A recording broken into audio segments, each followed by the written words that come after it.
멈추지 못하는 사람들을 읽고 열방나부 예비 졸업반까지 연민아.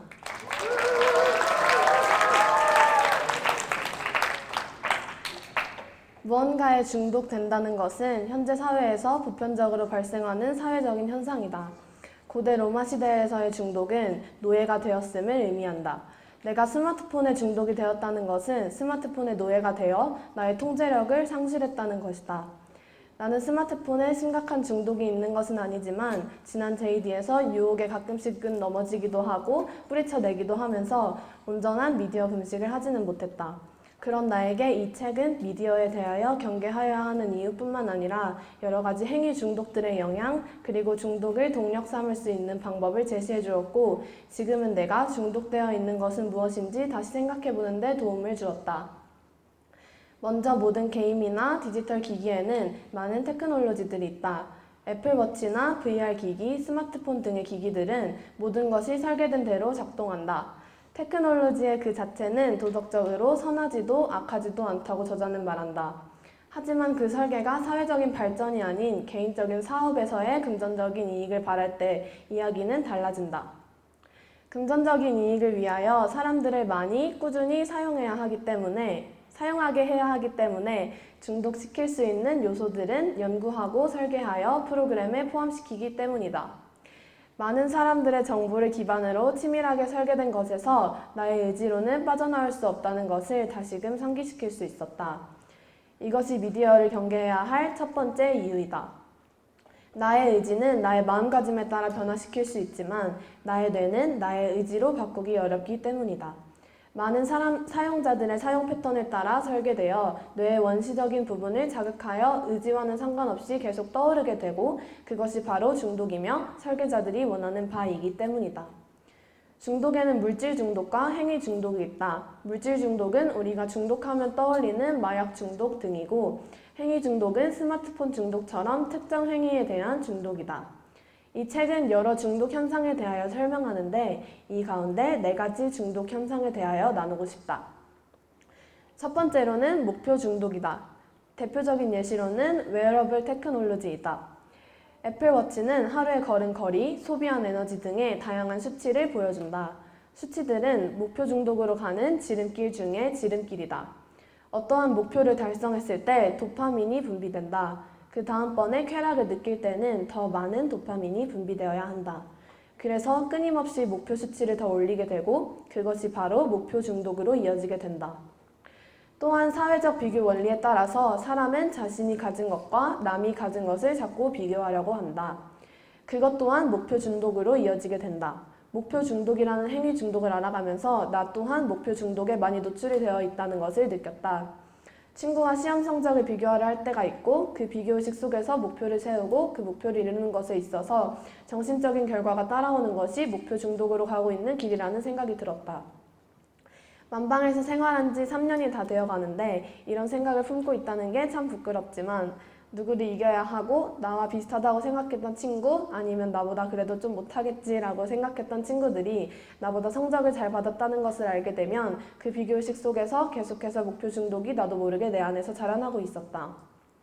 두 번째로는 향상 중독, 즉 패배를 혐오하는 성향이다. 상대방보다 더 많은 것을 하고 싶고 어떤 일에 있어서든지 지기를 싫어하며 계속해서 이겨야만 하는 강박이다. 마지막 챕터에서 중독을 동력으로 라는 제목으로 이야기가 서술된다. 이처럼 향상 중독의 좋은 부분을 나의 동력으로 삼는 것이 나에게 도움이 될 수 있다는 생각이 들었다. 물론 그 향상 중독의 목적이 누군가를 이기기 위해서라면 안 된다. 그 목적은 바로 잡혀 있되 내가 예전의 나와 지금의 나를 생각하며 매일매일을 승리하는 삶을 살아가도록 노력할 것이다. 사실은 패배가 무조건 나쁜 것은 아니다. 패배에서 교훈을 얻기도 하기 때문이다. 그래서 결과적으로 패배하든지 승리하든지 길게 보았을 때는 모두 승리한 것이다. 그날의 패배가 인생의 전반적인 부분에 있어서 기초가 되는 교훈을 줄 수도 있기 때문이다. 결과적으로 승리하든지 패배하든지 나에게 있어서 중요한 것이 아니다. 그 과정에 있어서 내가 성장했는지 하나님께서 나를 쓰시기에 준비되고 다듬어졌는가이다. 세 번째로는 난이도 중독이다. 게임은 처음에 쉽고 사용자가 숙련되면 점점 그 난이도에 따라 그에 따라 난이도가 높아진다. 그렇게 설계함으로써 사람들의 난이도 중독에 딱 맞는 중독성이 강한 게임을 설계하는 것이다. 게임을 하지 않는 나는 난이도 중독에서 비교적 자유로운 것 같다. 이 난이도 중독은 공부와 연관시켜서 중독을 동력으로 전환시킬 수 있다. 나에게 조금 어려운 영어 원서를 읽는 것 또는 조금 더 난이도 있는 수학 문제를 풀어나가는 것. 공부에 중독이 되는 것은 어렵다. 누구나 다 중독이 될 수 있었다면 모두가 공부를 즐거워하고 잘했을 것이다. 하지만 뇌의 원시적인 작용을 이용하여 난이도 중독이라는 현상을 공부에도 적용시켜 볼 수 있겠다. 먼저 자신을 인지하고 자신의 난이도에 맞는 문제들을 풀어나가며 계속 성장해 나간다면 중독을 동력 삼는 아주 좋은 기회가 될 것이다. 마지막으로는 미결 중독이다. 어떤 것을 시작하면 그것을 마무리하려는 중독이다. 저자는 넷플릭스 몰아보기를 예로 제시한다. 한 편을 다 보면 자동으로 플레이가 되는 기능이 생긴 후 사람들의 몰아보기 성향이 더욱 강해졌다고 한다. 넷플릭스 계정도 없고 딱히 드라마를 보는 것도 좋아하는 것이 아니기에 나와 밀접한 관련은 없지만 어릴 때 웹툰을 볼 때가 있었다. 일주일에 한 번씩 연재되는 그 웹툰을 기다리게 되고 내용이 어떻게 전개될지 계속 생각하게 되고 그런 것이 바로 미결 중독이다. 끝까지 포기하지 않고 마무리를 해보는 경험은 의미가 있다. 다만 의미 있는 일을 해야 하며 중독 설계자의 설계대로가 아닌 스스로의 의지를 가지고 해야 할 일을 마무리하는 끈기를 가지도록 하면 좋을 것이다. 이렇게 여러 가지 행위 중독에 대하여 나에 대하여 돌아보는 것, 특정 중독 행위가 어떠한 보상을 나에게 주고 어떠한 심리적 요인을 충족시키는지가 중독 행위에서 벗어나는 첫 걸음이라고 저자는 말했다. 중독을 동력 삼는 것은 참 어렵다. 중독과 동력은 종이 한 장 차이이기 때문이다 라고 저자는 말했다. 하지만 나는 무엇을 하든지 그 일에 대한 목적성이 있다면 중독은 동력이 될 수 있다고 생각한다.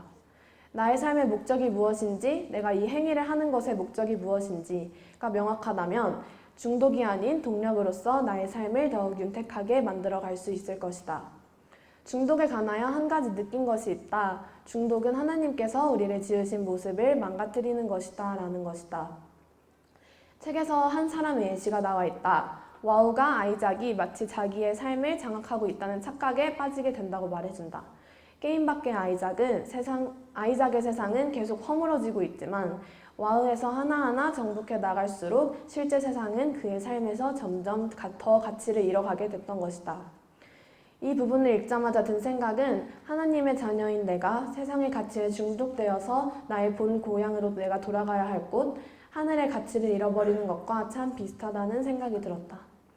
이 세상에서 아무리 돈이 많고 인기가 많고 인정을 받으며 살아도 하나님의 자녀인 나는 다시 하나님의 나라로 가야 한다. 하지만 삶 속에서 그 사실을 잊어버리고 세상의 가치가 전부인 것처럼 그것들을 위하여 분투한다. 성적, 대학, 친구, 인정, 돈과 명예. 맨 앞서 말했듯이 고대 로마에서의 중독은 노예가 되었다는 것이다. 성적의 노예, 대학의 노예, 이 세상 것의 노예가 되어버리고 있는 나를 생각해보게 되었다. 이번 JD 때 나는 열왕기상을 묵상했는데 열왕기상 4장을 묵상하며 마음 깊이 와닿았던 것이 다시 생각났다. 하나님의 말씀을 우선하는 자에게는 복이 있다고 하셨다. 그래서 솔로몬에게 하나님께서 주신 복들을 다시 생각해보게 되었다. 그 중에서 통치하는 복이었다. 통치당하는 복이 아닌 통치하는 복. 이 세상의 것에 노예가 되어 끌려다니며 살아가지 아니하고 하나님의 자녀로서 이 모든 것을 통치하며 살아가도록 하는 복이었다.